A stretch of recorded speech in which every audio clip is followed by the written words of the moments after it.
La preexistencia del Hijo está registrada en el Antiguo Testamento, no como un pensamiento o idea o plan de Dios, como lo dicen los unicitarios, sino como una persona coigual, coexistencial al Padre. Génesis 18 dice la Biblia que tres varones vinieron a visitar a Abraham y entre ellos estaba Jehová. Los otros dos eran dos ángeles, de acuerdo a Génesis 16, 19, 1.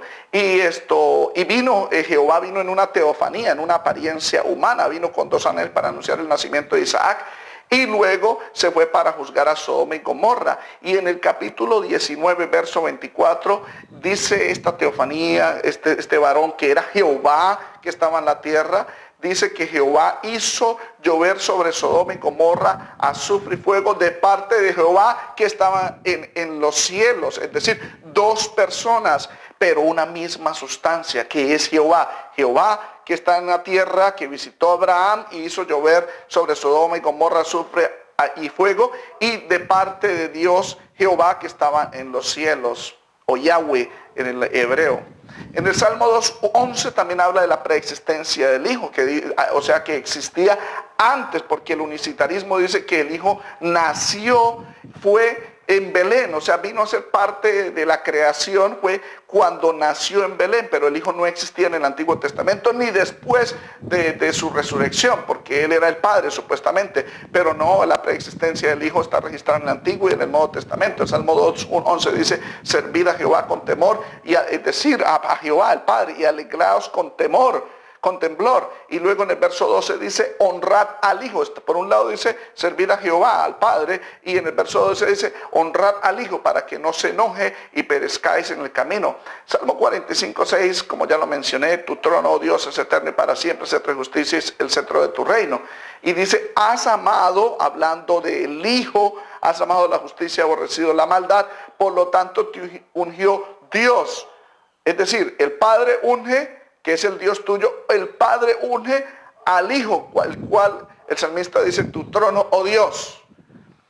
Proverbios 34 dice, ¿quién subió al cielo y descendió? ¿Quién encerró los vientos en sus puños? ¿Quién ató las aguas en un paño? ¿Quién afirmó todos los términos de la tierra? ¿Cuál es su nombre? Está hablando de Yahweh o del Padre, y el nombre de su Hijo. ¿Sí sabes? Está hablando de la eternidad del Hijo.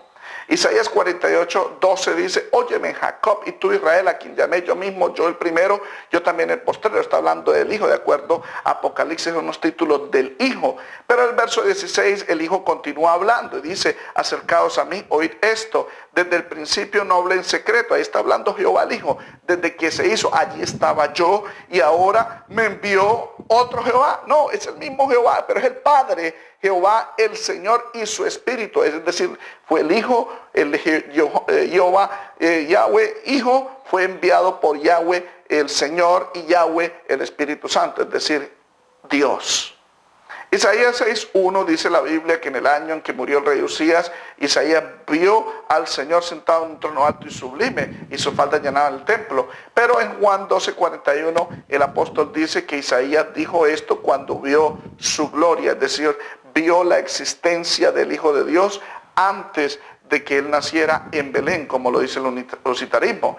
Y es más, en el Nuevo Testamento está registrada la preexistencia del Hijo, no como un pensamiento, idea o plan de Dios, sino como una persona coigual y coexistencial al Padre, como lo dice Juan 1:1. Es más, en el griego es más claro, dice ho logos en proston theon kai theos en ho logos. Hay una distinción ahí en el griego, porque cuando él dice y el verbo era con Dios, está hablando Dios, está hablando es el Padre. ¿Por qué? Porque lo pone en forma acusativa al decir ton theon, Dios. Ton theon es acusativo, el Padre. Mientras que el verbo era Dios, la última parte dice theos, no dice theon. Theon es acusativo, mientras que theos es el nominativo, theos en hologos, que quiere decir, y el verbo era Dios. El nominativo no dice no era el Padre,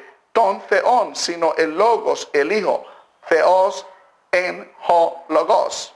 Pero la Biblia dice ahí en el griego que el logos o la palabra estaba con Dios, es decir, proston theon.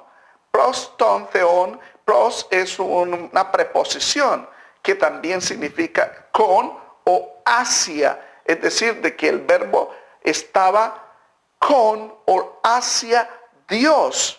Es decir, que antes de todas las cosas, en el principio estaba. Es decir, Él estaba antes del comienzo de todas las cosas. El logo estaba estaba en griego. Entonces el verbo estaba antes del principio de todas las cosas.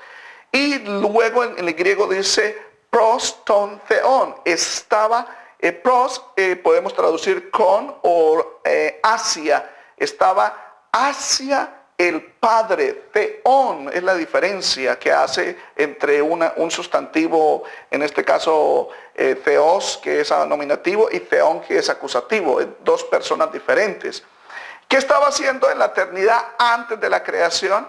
Bueno, la Biblia lo dice en el libro de Juan, viéndolo. Juan 1:18 dice, a Dios nadie le vio jamás. El unigénito Hijo que estaba en el seno del Padre, Él le ha dado a conocer. Es decir, antes de la creación, el Padre, el Hijo, logos,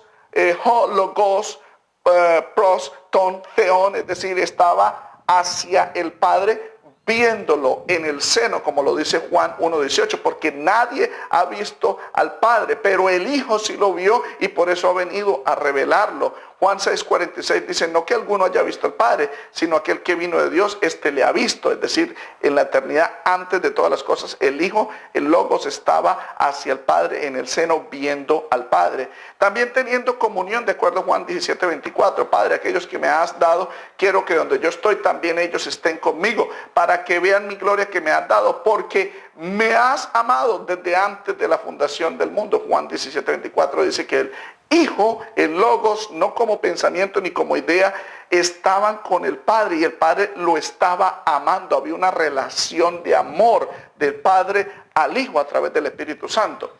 ¿Y qué estaba haciendo más? Compartiendo su gloria. Juan 17:5, el Señor en esa oración del Getsemaní dice, Padre, glorifícame tú al lado tuyo con aquella gloria que tuve contigo antes de que el mundo fuese. Notes, dice que antes de que el universo existiese, antes de que el mundo cosmos existiese, cosmos es el universo que abarca todo, antes de que la creación existiese, y esta creación está compuesta por espacio, tiempo y materia, antes de que este universo existiese, el Logos estaba con el Padre, y ahora que está en el Getsemaní dice, glorifícame al lado tuyo, glorifícame tú al lado tuyo. Esa palabra lado es otra preposición, para, y tuyo es seautó. Para seautó significa al lado tuyo, con aquella gloria que tuve contigo antes de que el mundo fuese. O sea que antes de que el mundo fuese, el Logos, el Hijo de Dios, estaba con el Padre, compartiendo su gloria. Y Él no está compartiendo su gloria con una idea, ni con un pensamiento, ni con un plan, como dicen los universitarios, sino con una persona. Porque una persona no está, un pensamiento, un plan no está al lado. Usted no tiene un plan, un pensamiento al lado. Usted, un plan, un pensamiento lo tiene en su mente y en su corazón. Pero en el caso de Cristo, Él estaba tanto en el corazón, en el seno del Padre, como también estaba al lado, como lo dice en el griego, para seautó, que es decir, al lado tuyo antes de que el mundo fuese. También en la eternidad Jesucristo existía, Dios antes de existía, y cuando Dios decide salvar a la humanidad, en el libro de Hebreos capítulo 10:5 registra ese acontecimiento, por lo cual entrando en el mundo dice, sacrificio y ofrenda no quisiste, mas me preparaste cuerpo. ¿Quién le preparó cuerpo al Hijo de Dios? El Padre le preparó cuerpo al Hijo de Dios. Si el Padre fuera el mismo Hijo, entonces Él no diría me preparaste cuerpo, sino Él mismo se prepararía un cuerpo para venir. Verso 6 dice, holocausto y expiaciones por el pecado no te agradaron. El verso 7 dice, entonces dije, he aquí que vengo, oh Dios, para hacer tu voluntad. El Hijo dice al Padre, vengo para hacer tu voluntad, porque el Padre le preparó al Hijo un cuerpo.